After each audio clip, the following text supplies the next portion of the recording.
The Houston Astros are old, bad, not good, stinky. Justin Verlander, very bad. And that's the show for today, folks. Goodbye. We're out. Say peace. What a game last night. Justin Verlander just was not good. And the bats were awful once again. Well, hey, Kyle Tucker did hit the home run in the first inning, and I'm not going to lie, Joe, I thought to myself, the vibes are good. Okay, finally, for a change, the Astros strike first. And then immediately afterwards, it's a 3-run first inning allowed by a starter as Justin Verlander allowed the most runs he ever allowed with the Houston Astros.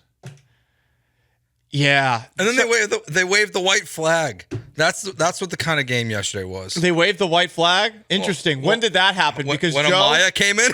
Oh, gotcha. Joe, I did not watch this whole game. What time did you tune out? And I am curious to everybody listening, what time did you tune out of last night's Astros game? Because they've given us no reason offensively to believe in them to rally from down 5 runs. For me, it was when they were down 6-1. Yeah, that's also when I checked out. You checked out. Okay. I left after the 4th inning. I had it on my phone. You know, I had the Xfinity app going. It was there. Did I look at it much? No. I turned it totally off after the 5th. So I made it another 6 outs after I took it off the big TV. It's depressing, man. I have a confession to make to both of you and to everybody listening right now. Okay. Because are you going to start singing for me? There's nothing to sing about. These are my confessions? No. Joe, there's no joy in my heart. But the confession that I need to make to you, to Sean behind the glass, has to do with my battle with addiction. Oh, no. Now, for those who don't know, last week, during the week, I said that I was giving up some things. I was giving up Instagram. Mm-hmm. I was giving up TikTok. I was giving up video games. And most importantly, I was giving up binge watching television shows. And the Astros are driving me back to all of these things. This is the big problem right now, is that I can't control myself. When they're playing this poorly, Joe, Instagram's beckoning. Maybe one of the girls that you slid into the DMs of is going to respond to you today. I went back, no. Maybe on the TikTok, you'll actually see something that's entertaining, but will, help you learn things about the world. Saw a bunch of dumb things from video games that I'm addicted to. Right when that happened, I thought to myself, you know what? I'm going to play a video game tonight. What'd you play? I played a little bit of Fallout 4, and then even worse, Joe, I went back to binge watching television. The Astros are enabling my addict tendencies, and it would be nice if they could respect me in this time of need. Instead, they are just driving me straight back to that remote. What are you binging? What'd you start? Not even things that are good, I know you Joe. finished Entourage. Joe, Sean, things I've already seen. Is it? I'm gonna guess The Wire. No, not even a good show. Oh. Not even a good show. Not even a good show. I'm going back to Blue Mountain State for God's sake. No. I might need to be canceled for watching it. No. I felt dirty watching the show, and I thought to myself while watching it, as ashamed and embarrassed as I was watching it and also drinking and maybe doing some other things on the side. That's not the problem with the addiction, though. The addiction is the TV show binge watching, and I'm watching this show. I'm watching Blue Mountain State, this show that's not aged very well in the era of political correctness. Oh, you don't think that people putting Oreos in their butt cheeks and walking down a field is going to go over well in 2024? I don't. I don't know. After the Tom Brady roast, stuff like that might be back in. Or with John Cena at the Oscars, sure. But whatever the case, guys, I'm embarrassed. I'm humiliated. I have to press the reset button. I'm back to one. And the Astros aren't helping me. I'm trying to focus on sports. I'm trying to like sports again. I really am. I want to watch these games every night. I want to come in here every single day. I want to break down the game and be what you all need me to be or want me to be. I'm trying so damn hard. I don't know what to do anymore. They're not good. Do I have to go to a 12-step program for television binge watching and for video games? These aren't even cool things to go for. I know, like because you're low bar. And it's because the Astros can't keep me engaged for 4 innings. Blue Mountain State is so much better than the Astros right now from the text line. That sucks.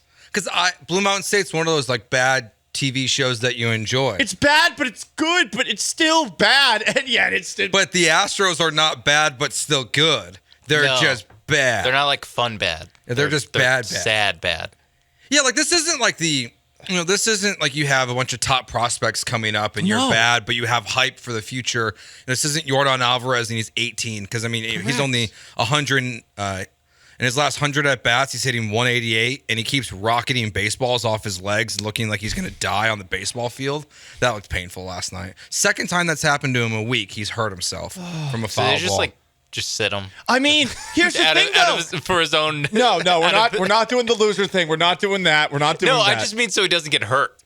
Just putting himself in protective custody. Honestly, I think he was being smart there. I think he realized the Astros needed a rally, so he delayed that as long as possible with a full count. And guess what? He got walked the very next pitch. The best was when he stepped back into the box and then he took a timeout. That honestly was my favorite moment of last night's game. And that's how sad it was, because guess who came up right afterwards? It did absolutely nothing. Alex Bregman. Well, it's all his fault, so. I'm not going to say it's all his fault. Well, Dana Joe. Brown did. We will talk about what Dana Brown had to say later on in the show. But, I mean, the best moment of the night was Yordan Alvarez milking an injury like he was James Harden to try and give the Astros an edge. I thought his leg was going to fall off. I did too. And then I thought that they might walk to the dugout and we'd get an update from Julio. Yep, Yordan's pinky finger hurt. Because it always feels like the Astros don't know where Alvarez is hurt.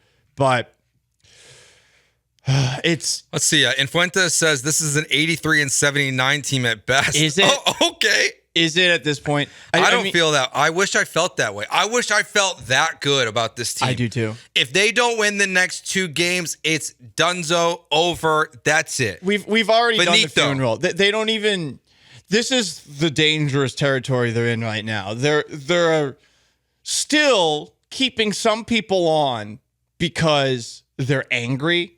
And I think some people are also still going through the stages of grief, if you will. But they're not even in the bargaining. Everyone, I think, is still... Oh, bargaining, though, I don't know. If you look at Astros Twitter, I know it's toxic. I know you're telling me to get off of it. But the pathetic garbage that I've seen over the last 24 hours in which it's Martin Maldonado. He's the one that would have saved this team.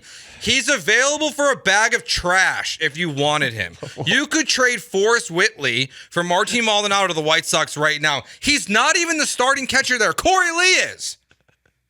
Like Victor Caratini, to those people's point, has now caught every Fromber start except for one. He now caught JV, so maybe they don't believe in Yainer Diaz. Maybe Dusty Baker was right. But if you wanted Martin Maldonado back so bad, you could have him.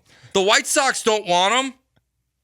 So, like, if he's your problem solver, go get him. But he's not, because everything about this team is wrong. You have a solid start that could have been a disaster from Hunter Brown on Sunday. They salvage it. It's your bullpen that blows the game. Your offense comes back. Justin Verlander, who was very good in his first start. What did he tell everyone? Get your heads out of your asses. Well, his is way up his after last night's start. He was awful. Like, this team is not good, because when something goes well, something else goes terribly wrong. Whether it's the lineup or Joe Espada's decision-making or Dana Brown just running his mouth about nonsense, like everything that can go wrong has go wrong. And I give credit to people like Fuentes who think they're going to win 83 games, because you must be the most optimistic person on the planet. I don't know. I don't see it at all anymore. What's worse, Joe? The Astros being 5-11 against the Mariners since beating them in that extra competitive ALDS, or the Yankees being 8-0 against the Astros in their last 8 games. The Yankees, because what you said yesterday, not enough people heard you. The amount of people yesterday that while the Astros were getting their ass kicked or tweeting about things that happened 5 years ago is pathetic. It is Yankee fan behavior. Look, they are kicking the Astros' ass this season. And I know we all want to believe that this is all going to figure itself out. But we're getting closer and closer to the point to what you said, Joe. I don't know if it's 2 games away or what, where we're all going to have to accept that this year is a lost cause. And when you have that just brutally honest revelation happen to you, you're going to start wondering about the people who are actually running things. And if you trust them to put this team back in a position where we're not feeling like this again. And this happens to every great sports run. 100%. We're seeing it with the Patriots. It's been 5 years. But you never with the Warriors. You want to, exactly. You're right. You want to delay it as long as you possibly can. And I don't know how much longer we can delay. And that is really depressing. And it's hard to watch this too, because as you said, it feels like whenever there's something good, something bad happens. And you can say it's bad luck if you want, but I think we're at enough of a sample size right now where the execution top to bottom is lacking. What is the reason? Some people are saying Maldonado. That's crazy, but His leadership. The problem is it's not entirely dismissible. Same thing with Espada instead of Dusty Baker, that being a problem. You want to say that's not the biggest issue here, but you can't 100% dismiss it. Every single factor that is being thrown out there as a reason for why this team is struggling, in my opinion right now, it's totally valid. That I agree with. It's just it's not one issue. It is a collective of issues. Like I've seen, Jeremy Booth, and he was on with us, and I've been seeing him tweet about this a lot lately. This is the fact that when you do look at the Astros organizationally, since 2017, have not had a high hit rate of prospects. They have good prospects. They have players that have come up, guys they've signed specifically internationally that have done very well, but they don't have what the Dodgers have, what the Yankees have. They don't have guys coming. That even goes back to before they had draft picks stripped away from them. They've failed in the draft organizationally. They've made decisions in which are questionable, starting back to 2020. When you look at this organization, they're the only organization of the Red Sox, Yankees, and Astros that made the decision to not, stick to their guns, whether they were forced to by baseball or not, and they got rid of AJ and Jeff Luhnow in that moment. The Red Sox didn't do that. The Mets did with Carlos Beltran. That doesn't count. The Yankees kept all their guys. Then they fired James Click. They brought in Dusty Baker, which worked well, but he didn't work with the front office. And then when they fired James Click, the organization and Jim Crane and Jeff Bagwell played fantasy GM for a couple months and brought in a bunch of awful signings.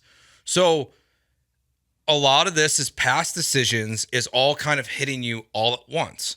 It's a lack of development in your catcher position. If you can sell me that Martin Maldonado not being here is part of the problem. Well, then Yainer Diaz should not have been your solution if you now identify him as part of the problem. Was Corey Lee a better catcher? I don't know. But would Corey Lee have been better as the everyday catcher and Yainer Diaz at first base in the team? I don't know. But the decisions they've made have kind of all blown up in their face in one very specific season. And that's why this season has fallen apart in the way it has. Plus, they're old.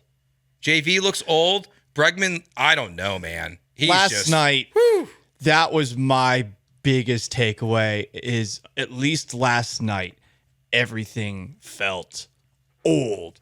Verlander specifically more than anybody else. But I think when I'm thinking about Verlander's struggles on the hill, I was also thinking about Bregman's struggles at the plate. How, look, he's not old, but how his game does not seem to be aging well, just given how his career stat line looks. I mean, his best season is 5 years ago. So you wonder how many of these guys are going to be able to stay the same.